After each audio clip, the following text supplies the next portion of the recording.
Hi, welcome to or back to my channel. My name's Annie and today I'm going to be starting my horror reading vlog.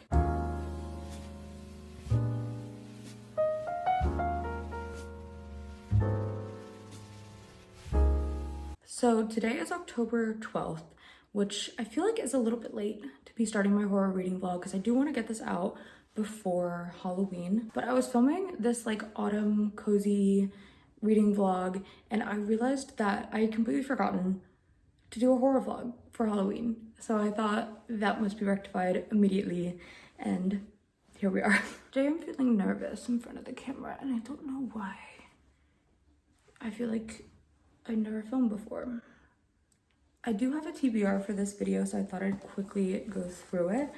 Book number 1 that we have is No Longer Human by Junji Ito. The original novel is by Osamu Dazai, and this is Junji Ito's like manga adaptation of it. I have tried this book several times, and this is kind of like, it's just never worked for me. My brother got this for me for Christmas a couple years ago, so I do really want to stick it out. But in the past when I've tried to read it, it has kind of just been dark and depressing and not fun. So I've quit it, but I think I'll give it one last try in this video and hopefully I like it. Then I have Not Quite Dead Yet by Holly Jackson. Holly Jackson wrote A Good Girl's Guide to Murder, which is like one of my favorite series. I just love it so much. And every year when she comes out with a book, I buy it in a hardback and I read it and they've never missed so far. So I'm really looking forward to this. This is more of a thriller, I think, but the inciting incident does take place on Halloween. And this is an adult thriller, which I think this is her first one because she normally writes YA. So I'm really excited. It is apparently about our main character who's attacked on Halloween and suffers this brain injury that means that she's gonna die within the next week. And in that week, she tries to solve her attempted murder, which just sounds so good. So I'm really excited for this one. I can't wait to get into it. On audiobook, I'm going to be reading Nosferatu by Joe Hill. I actually don't really know what this is about, but I know that it's a really famous horror novel and that Joe Hill is a very famous horror author. I think this has to do with some guy that kidnaps children, but I don't know. And I kind of don't want to know. It's fun to go into horror things blind. So I'm excited about that.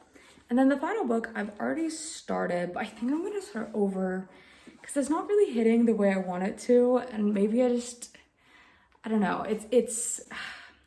I want it to hit so badly and I want to love it so badly that I'm like, there's no way I don't love this book. So I'm gonna start it over and try really hard to like it. And that is My Heart is a Chainsaw by Stephen Graham Jones. I should love this book. This is about someone that loves slashers and it's very much related to slashers, which are like some of my favorite films. Like the Scream series is my favorite series of all time in terms of like film franchises. But there's just something that's not been clicking for me with the writing or something. I think I got about 60 pages in, but yeah, I'm gonna restart today and hopefully it goes better. So right now it's like almost 3 o'clock. I think my brother and I are gonna go to a cafe. So I'm gonna do some reading of My Heart is a Chainsaw while I'm there, maybe get some editing done, and then we'll see where the day takes me. I definitely want to watch some horror films in this vlog as well. Maybe not tonight, but another night. So yeah, I'll keep you updated.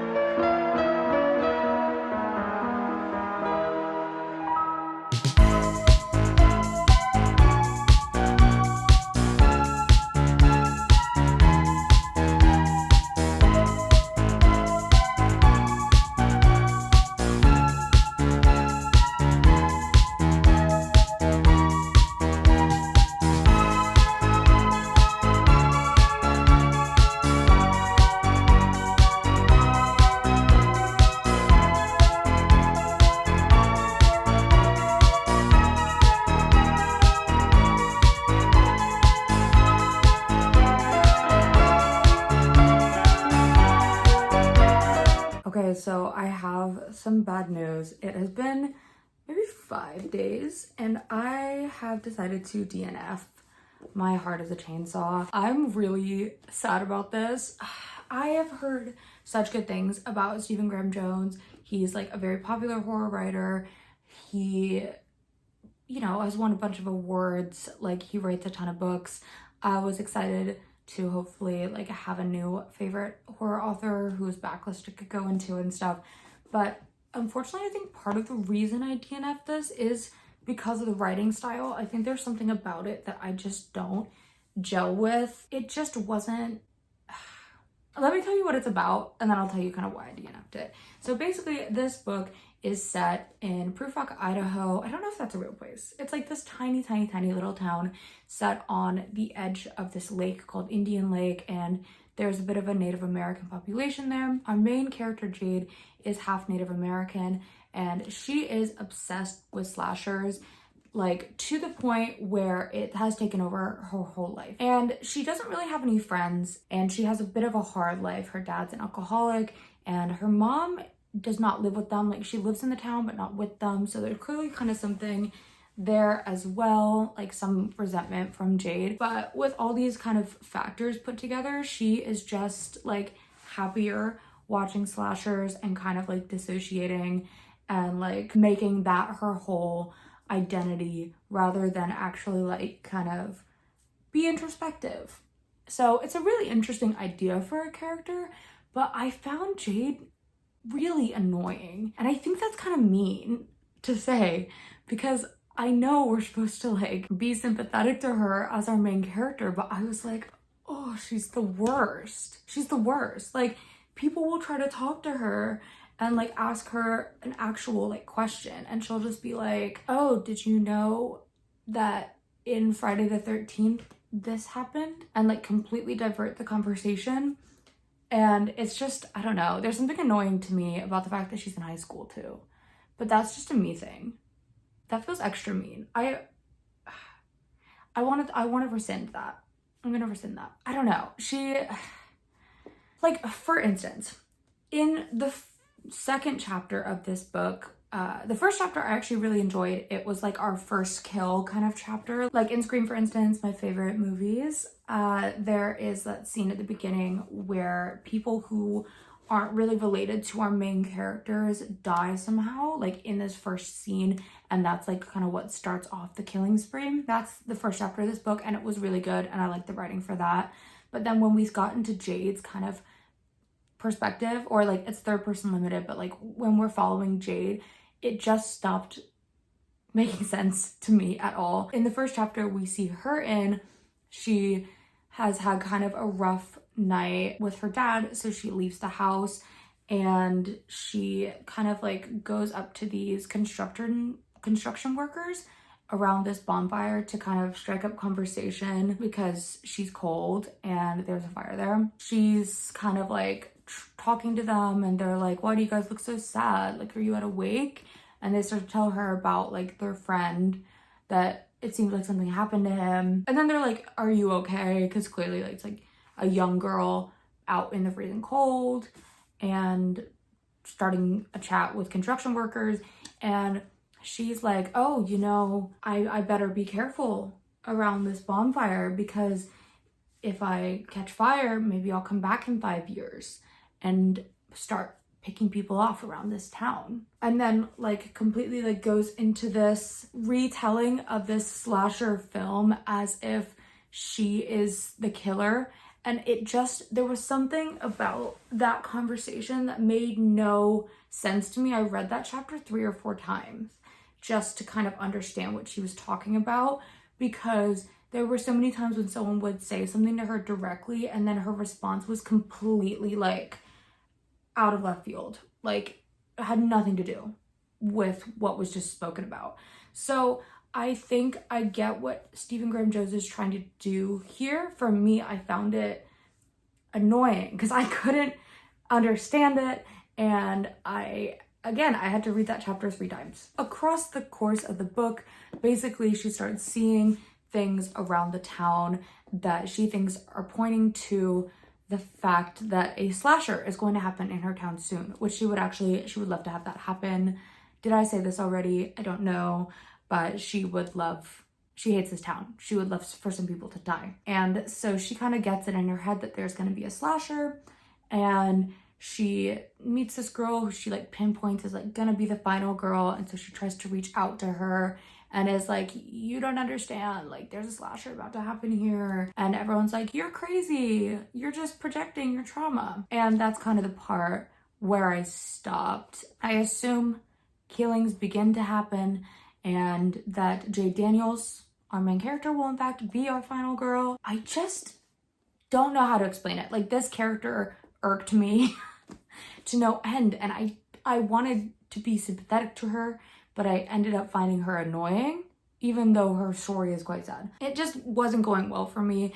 And I think the other thing is like, it's quite dark, and I didn't expect it to be that dark, just mood wise. And I think I've been going through a bit of like a depressive episode or something, and reading this book as well as the book I read on audiobook kind of at the same time while I was depressed just kind of sent me like further down into the dumps. But like the audiobook I read, I actually like enjoyed parts of it and wanted to keep listening to it, whereas this I just never wanted to pick up because it felt depressing to me. So that is just my opinion. I'm very sad about it. I know so many people love this book, but I guess it's just not for me. Moving on to the book I read on audiobook, I actually did not read Nosferatu because I had wondered if this was the case. I kind of remembered the day before I started reading it.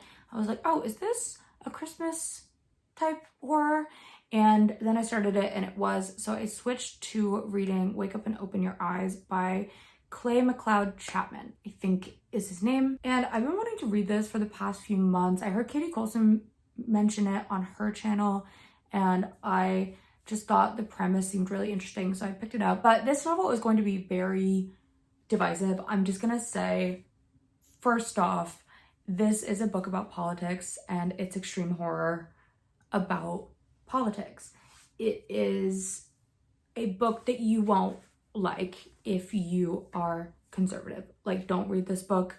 It will just make you angry. To everyone else that would want to read this, be warned, because it is disgusting. It's really hard to read because basically what happens in this book is that our main character, I think his name is Noah. Yeah, Noah. He starts to receive a bunch of voicemails from his mom that are really concerning him. She keeps saying that he needs to wake up and open his eyes. And she's been ranting about like immigration and, you know, all these things, saying that immigrants should get out of the country. Like, she's just kind of been repeating some like right-leaning rhetoric, and she used to be quite liberal. And there's this news channel called Facts that basically has been brainwashing everyone that watches it, and they kind of become these like mindless killing machines. So it's a lot. It's a lot. So basically, like, Noah goes to his parents' house because he's really getting worried. And when he gets there, like, the house is in shambles. His parents are kind of just like rotting in front of the TV. And then the day of the Great Awakening happens to coincide with when he's there, and then everyone goes feral. Like, everyone that was watching Facts. It's a lot. I will say that there's one part specifically in the beginning of the book when he's with his parents, and the extreme horror is extreme horroring, not really in a way that I love, which there's sexual stuff with family members. So if that's really disturbing to you, there's one big scene where it happens, maybe like 2 scenes where it happens, and then it's mentioned a lot.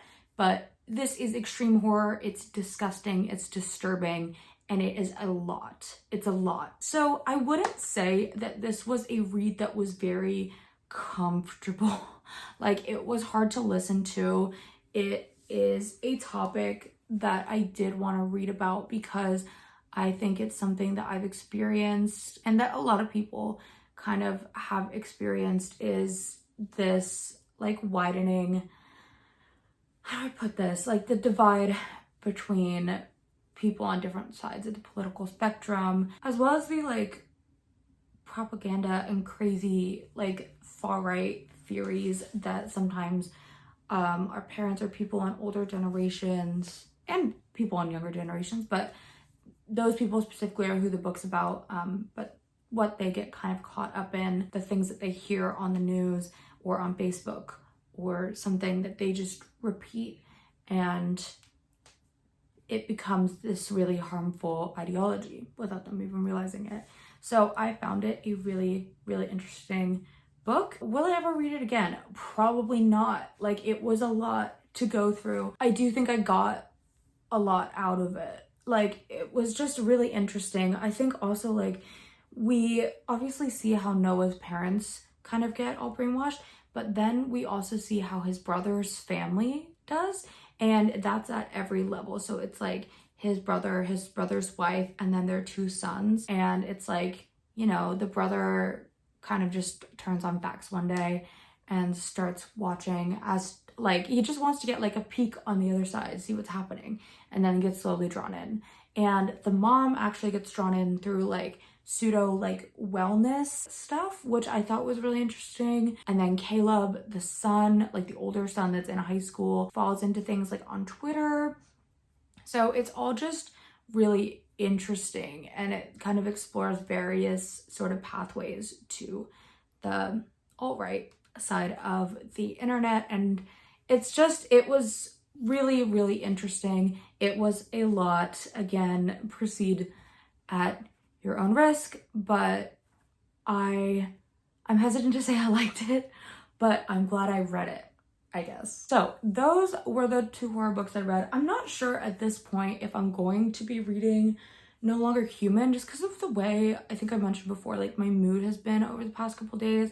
I'm feeling a bit better now. I think honestly, like usually I'm not someone who the media I'm consuming really affects me that much outside of when I'm consuming it. But I think between Wake Up and Open Your Eyes and just the way that that related to the world currently and like my personal life and stuff, like that was a bit of a heavy read for me. And then to also like be reading this book, it just made that sort of depressive feeling like pressed down a bit more. Like it just kind of sucked. So we're moving on to thriller, which I'm happy about. I know it's like a horror reading vlog, but I must read this, and it is set on Halloween. At least the inciting incident happens on Halloween. So I started last night. I'm not quite dead yet. I think I'm about almost 40 pages in, and so far I love it. Holly Jackson, she just always manages to kind of kick it out the park. So basically, hit it out of the park. I don't know sports. Anyway, basically this is about this woman named Jet. She is 27, and she is like the black sheep almost of this construction family in a small town in Vermont. So they're this like quite rich, well-off family and like a big pillar of the community.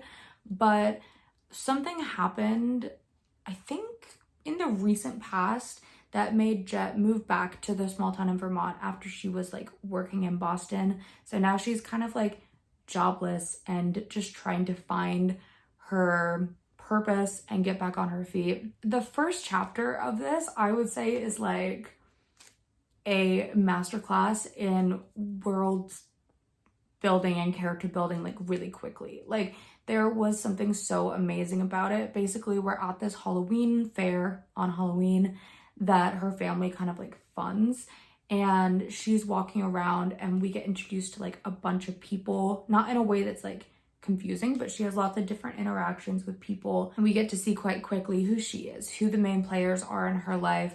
And then as soon as she gets home, she's attacked right away. She's hit against the back of her head 3 times, and she wakes up 2 days later in the hospital. And basically from there, she's woken up, her family is in the room, they look really worried, and she's like, are you guys not happy I woke up? Like, hey guys, I love you. Like, they're kind of surprised to see her awake. And long story short, I want to know if this is medically possible. I would imagine it is. But basically, her skull got fractured, and there's this bone quite deep in your skull that was fractured. And they only kind of realized that after she came out of surgery, which saved her life. Because she also has this pre-existing kidney disease, I think, or liver disease, her arterial walls are quite thin. So normally they would be like, oh, well, we'll just let the bone fragment kind of migrate to the outside of the skull on its own and it won't be a problem, because operating on it, it would be too easy to like hit an artery and burst it.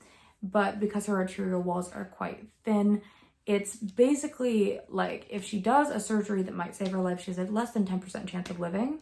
Other than that, she has about a week, or it could be less, before she experiences a brain hemorrhage, I believe, and dies. She has to make this like crazy choice to either probably die now in surgery or like die in a few days. And she is feeling so panicky when she finds this out, because she's like, I keep telling myself I have all the time in the world to figure my situation out and like make something of myself, and I can't, like, this can't be it. That makes no sense. So basically the doctor tells her this. Her mom is like, obviously you have to choose the surgery, but kind of like pushing for it. And Jet is like feeling overwhelmed.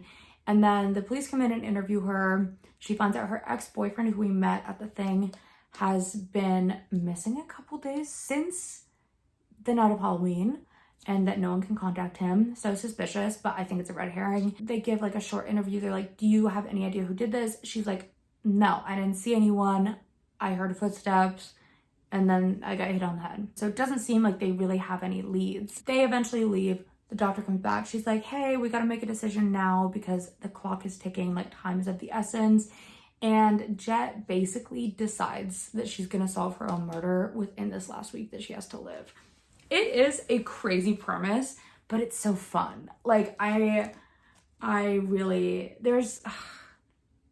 enjoying it so far.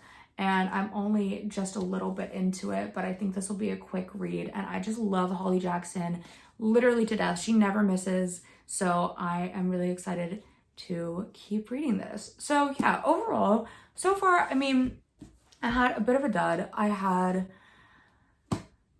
Wake Up and Open Your Eyes, which I don't even know how I would rate it on a scale of like 1 to 5, but that I think I'm glad I read. And then I have this, which I'm just really looking forward to.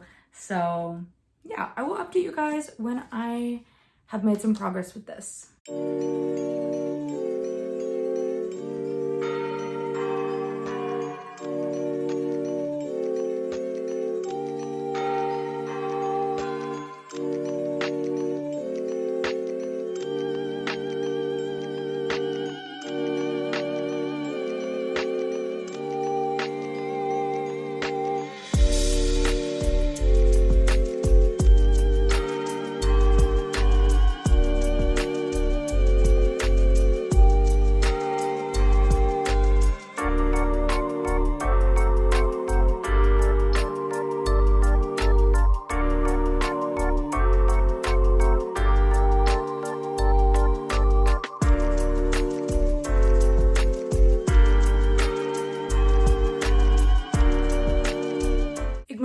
Messy bed. I just wanted to give you guys a bit of an update.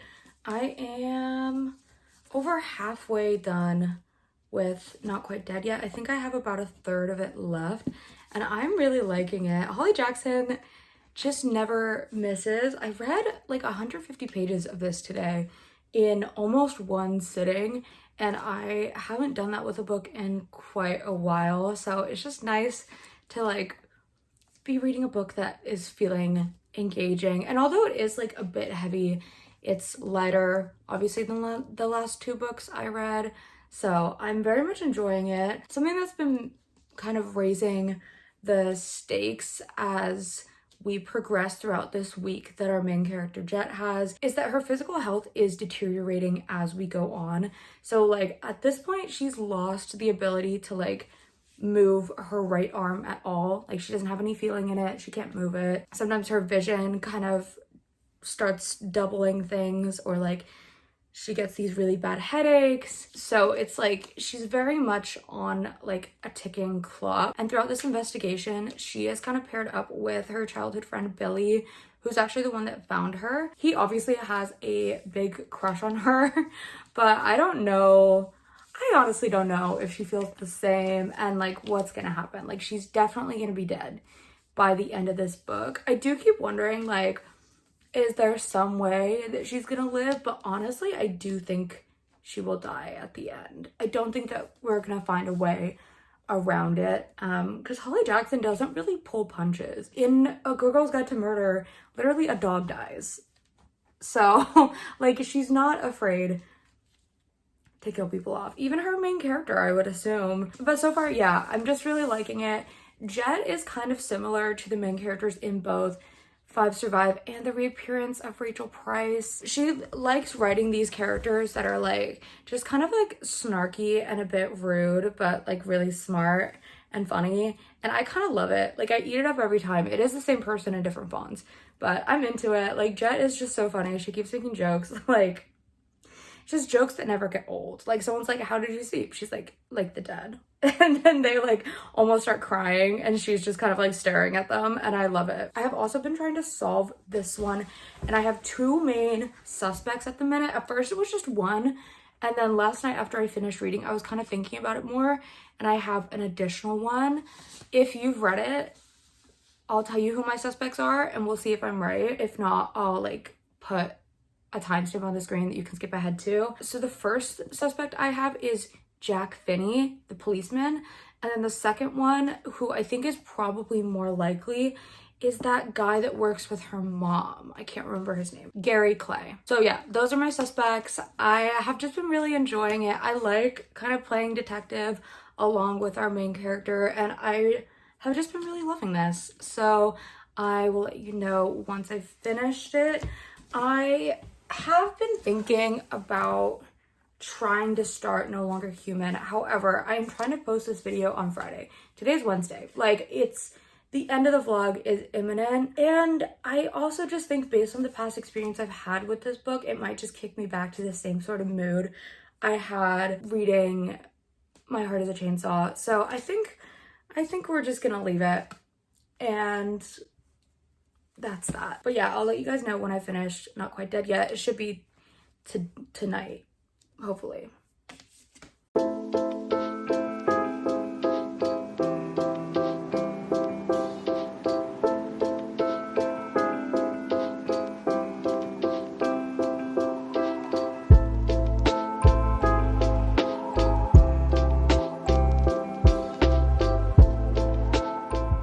I was right. I was right. I knew it, and I knew it from like here, or I suspected it. I suspected it from there. And it was really satisfying to see everything fall into place. Let me get some Coke. I need my Coca-Cola.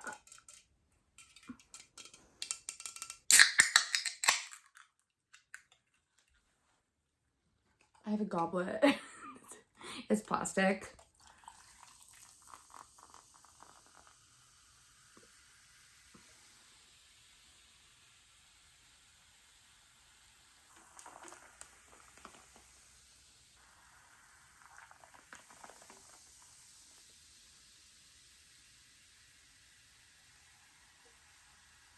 Also, ignore that. My Paint by Numbers does not want to stay on the wall, and it's really sad. And I keep trying to put it back up, and it falls down. So, cheers.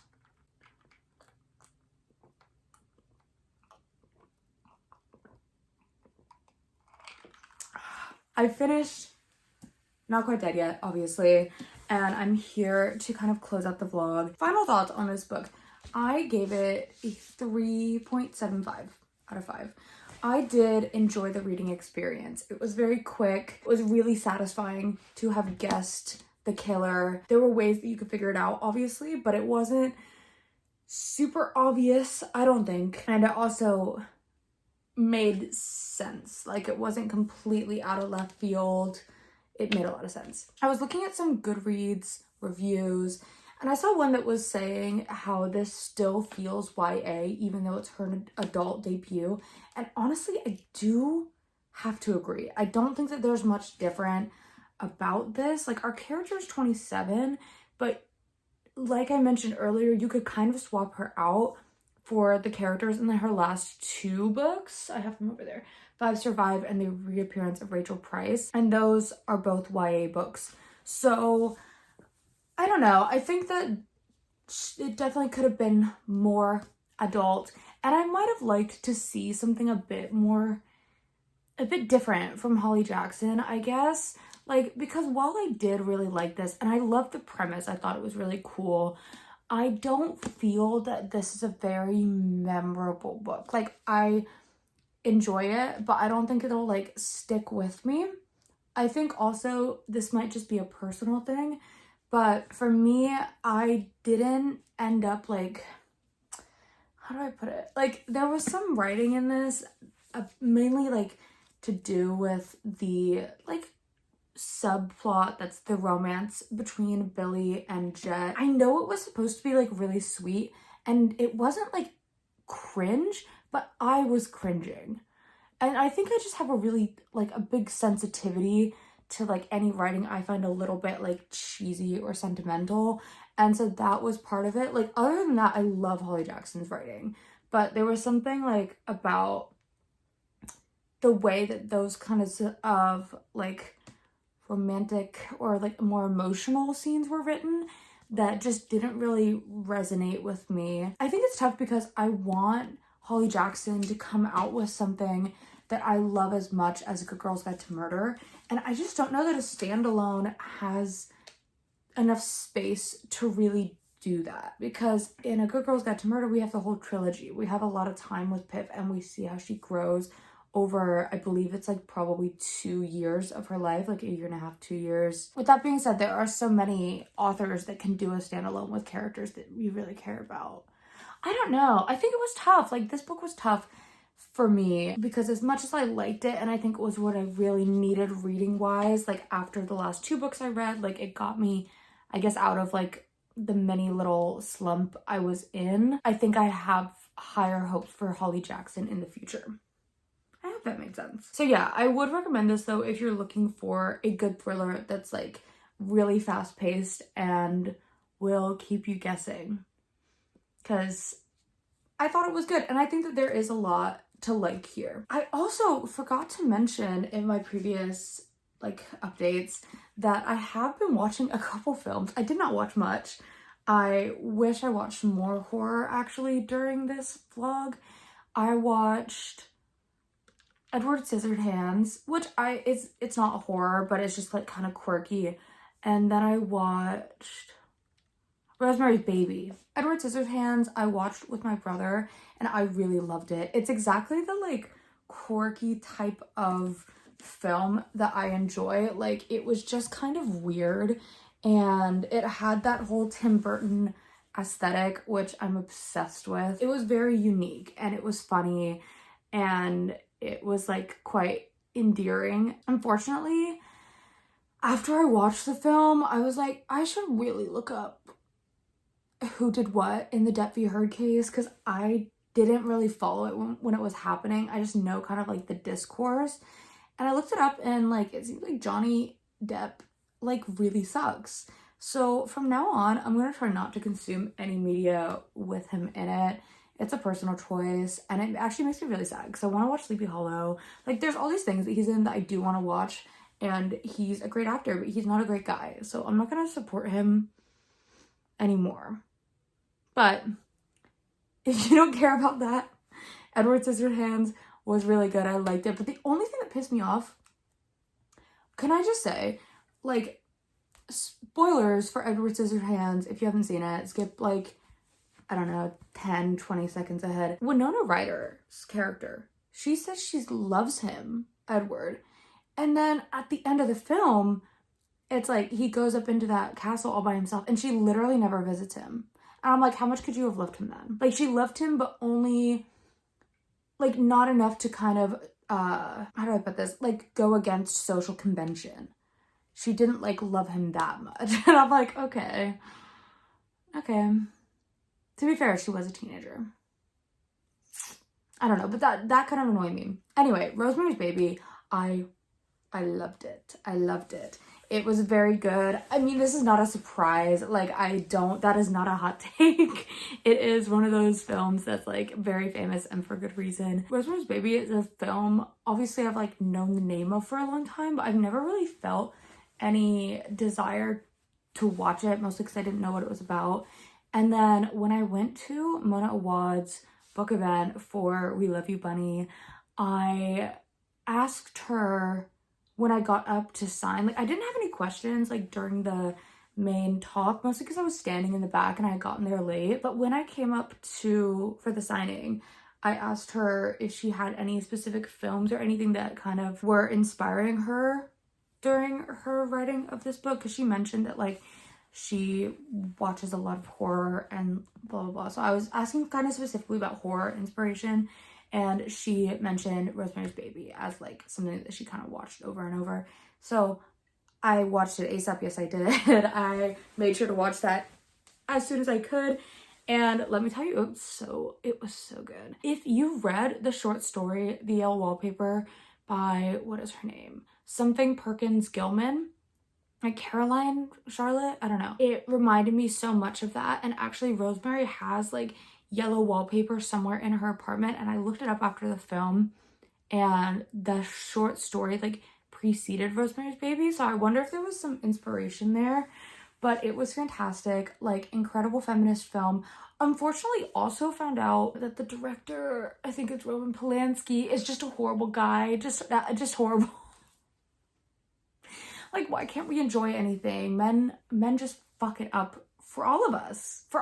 Like, I don't know what to do anymore. So that was like enraging. But the film itself is feminist, so I think I will pretend he does not exist for my own sanity. It's incredibly ironic and very sad, but the film itself is amazing. I will say I want to like buy it or something, because I was like, I must watch it for free, and I watched it on like Pluto TV or Tubi or something, and it was free with ads, but the ads were like, it was like 2 minutes of ads every 5 to 7 minutes, and it added a good half hour to the film and definitely split things up a lot. But I highly recommend, if you haven't seen Rosemary's Baby or Edward Scissorhands, with the aforementioned caveats. I just hit my leg. Anyway,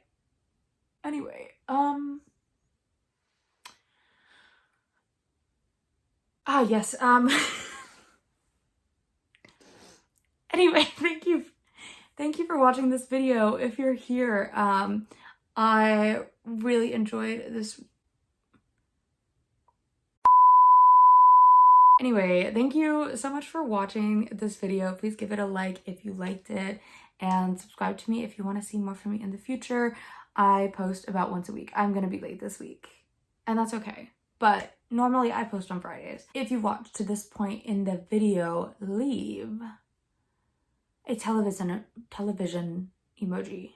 I'm sure they have one. They do have one for wake up and open your eyes. Or your favorite spooky emoji. You know what? That could be fun. Like, maybe tell me in the comments what you're gonna be for Halloween, because I would love to know. I think I'm gonna be Wednesday.